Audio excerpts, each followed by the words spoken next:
ഇന്ന് നോമ്പിന്റെ 10-ാം ദിവസം. നമ്മൾ തെറ്റ് ചെയ്താൽ ക്ഷമ ചോദിക്കാനുള്ള മനസ്സുണ്ടാകണം. അത് ഒരു കുറച്ചിലല്ല, മറിച്ച് നമ്മുടെ തന്നെ വളർച്ചയാണ്. വിനയം ഒരുവനെ നീതിമാനാക്കും. ആരാണ് നീതിമാൻ? ദൈവത്തെ അറിയുന്നവൻ, അയൽക്കാരെ സ്നേഹിക്കുന്നവൻ.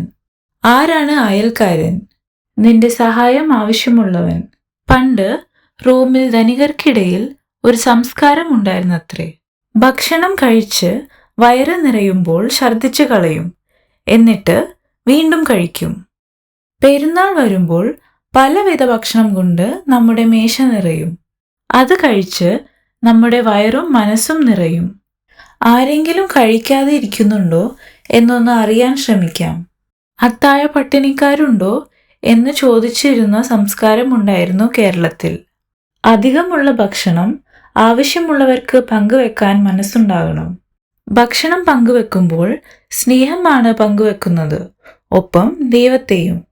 നമ്മുടെ മേശയും ദൈവം സമൃദ്ധിയാൽ അനുഗ്രഹിക്കട്ടെ.